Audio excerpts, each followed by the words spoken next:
Assalamualaikum warahmatullahi wabarakatuh. Halo semuanya. Di sini saya akan mempresentasikan tugas presentasi video mengenai tahapan design thinking, yang dimana untuk memenuhi tugas mata kuliah daripada desain UI UX yang diampu oleh dosen pengampu Pak Ihsan Maulana Eskom MTI. Sebelum itu, izinkan saya memperkenalkan diri saya sendiri. Halo semuanya, nama saya Febriani Fidianisi dengan NIM 2305051 dari kelas Ilkom D Malam Karawaci di Universitas Syadsi Madani.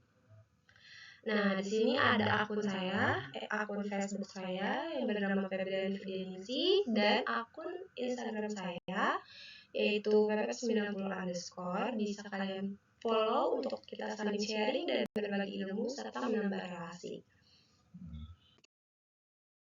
Baik, selanjutnya saya akan menjelaskan materi yang akan dibahas di dalam slide presentasi pada kali ini, yaitu yang pertama, pengertian daripada design thinking. Jadi, sebelum kita mengetahui tahapan atau proses design thinking, kita harus tahu nih sebenarnya design thinking itu apa sih.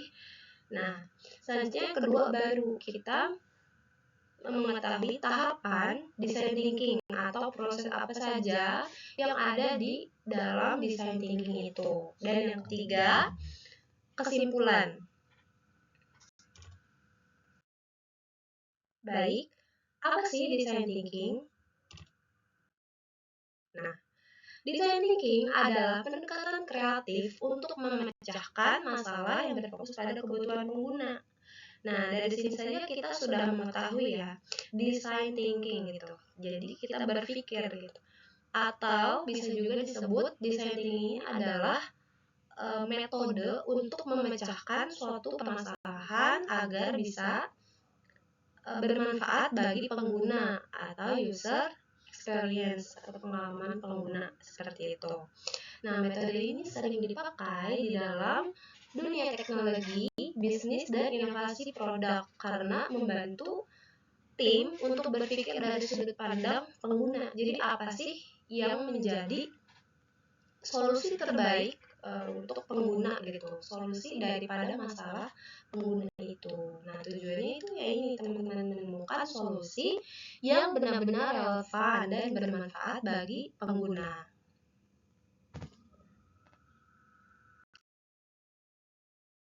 Nah, selanjutnya ada slide mengenai tahapan-tahapan design thinking. Nah, dibagi jadi 5 proses atau 5 tahapan ya teman-teman. Yang pertama ada empathize atau dalam bahasa Indonesia itu berempati ya. Yang kedua ada define atau mendefinisikan. Yang ketiga ada ideate atau ide. Yang keempat ada prototype atau model gitu ya, miniatur. Dan yang kelima ada tes atau uji.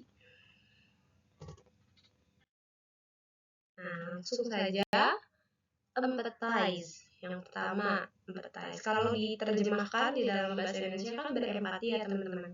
Nah, di dalam materi ini kita akan langsung saja lanjut slide berikutnya. Nah, empathize ini artinya memahami pengguna atau berempati kepada pengguna. Nah, tahapan pertama ini tujuannya itu untuk memahami kebutuhan apa sih yang dibutuhkan pengguna gitu. Kebutuhan apa yang benar-benar dibutuhkan untuk pengguna. Tujuannya yaitu untuk memberikan solusi agar kebutuhan itu terpenuhi. Solusinya yang benar-benar bermanfaat dan relevan, teman-teman. Nah, cara melakukannya itu bisa kita observasi langsung atau melakukan pengamatan langsung, misalkan seperti wawancara atau interview kepada user atau pengguna. Terus kita melakukan survei dan dokumentasi. Jadi kita mengumpulkan data kuantitatif maupun kualitatif daripada user-user di luar sana yang mempunyai banyak permasalahan.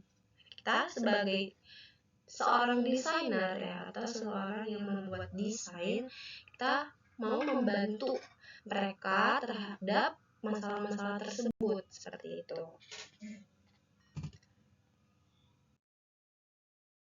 Yang kedua, tahapan dari design thinking itu ada define. Nah, jika diterjemahkan ke dalam bahasa Indonesia, desain itu sendiri, define itu sendiri itu artinya mendefinisikan atau pengertian gitu ya. Tapi di ilmu design thinking ini kita akan lanjut ke slide berikutnya.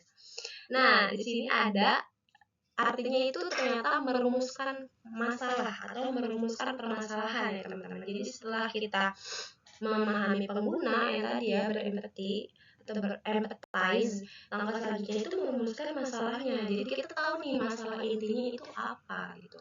Tujuannya yaitu teman-teman untuk menyusun problem statement yang jelas jadi dan terarah gitu. Jadi di mana masalahnya gitu.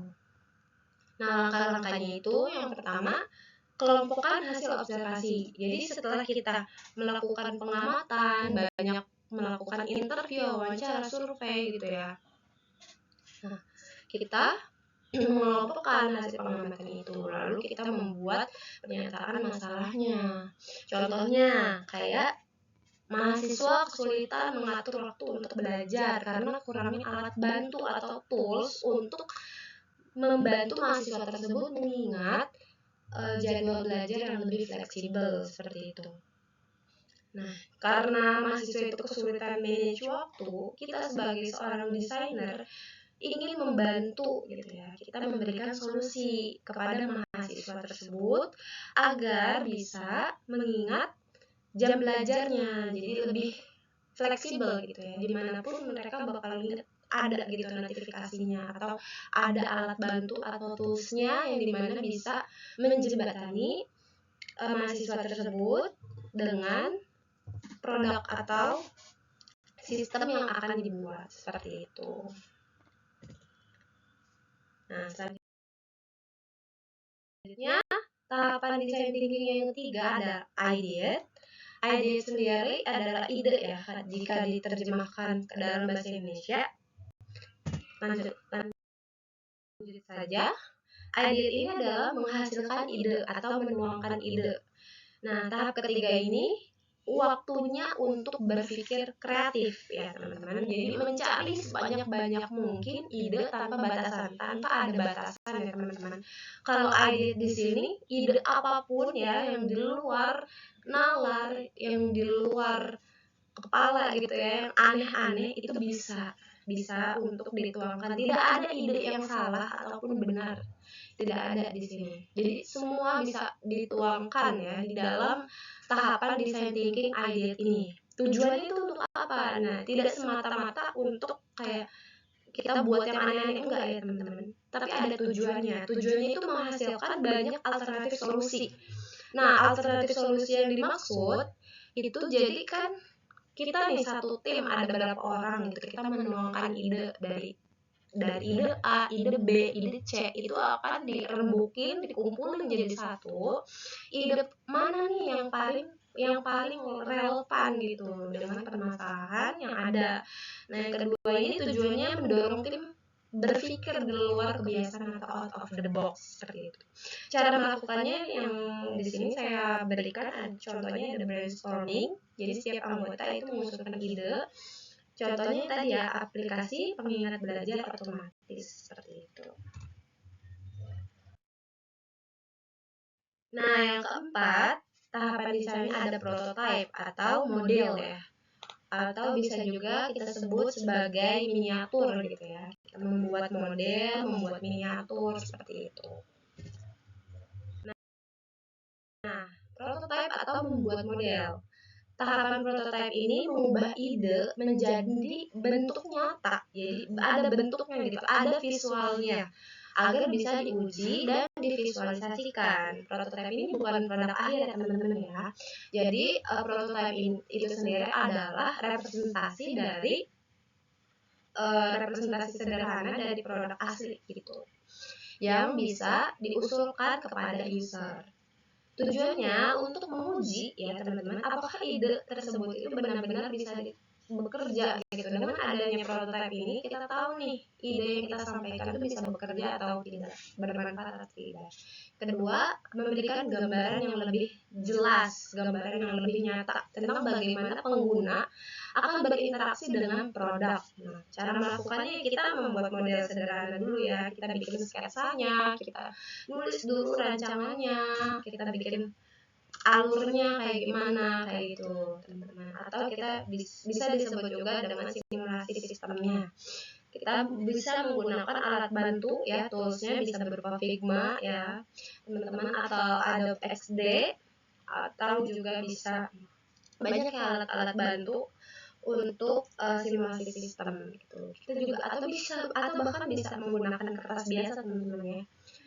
Fokusnya itu pada fungsi utama produk. Jadi fungsinya itu ya untuk yang tadi ya, study case yang dari awal kita berikan contohnya adalah pengingat belajar. Jadi fungsinya itu untuk gimana kita bikin alat gitu ya teman-teman, supaya mahasiswa itu ingat gitu belajar ya, karena mereka susah nih ngatur waktunya, makanya diberikan alat otomatis pengingat belajar seperti itu, biar lebih fleksibel, biar lebih friendly juga. Nah, yang berikutnya tahapan yang terakhir yaitu yang kelima dari desain thinking adalah tes, atau bisa disebut juga uji ya, uji coba mungkin. Selanjutnya, nah betul teman-teman, tes atau uji coba.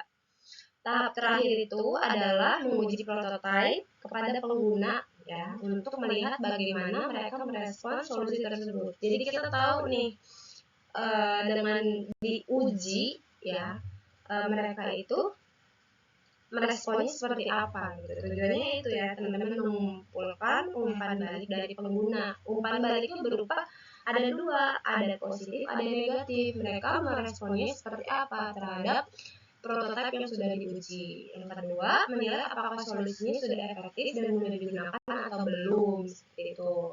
Yang ketiga, menemukan kelemahan untuk perbaikan di tahap selanjutnya. Jadi kita kan sudah menguji nih prototipenya, kita kan akan tahu nih kelebihannya apa. Wah ini kayaknya ada kelemahan dari ini deh, fiturnya ini deh, atau gimana ini kayaknya terlalu mempersulit pengguna atau gimana, seperti itu. Jadi kita tahu, kita menilai gitu dari adanya tes atau uji coba ini.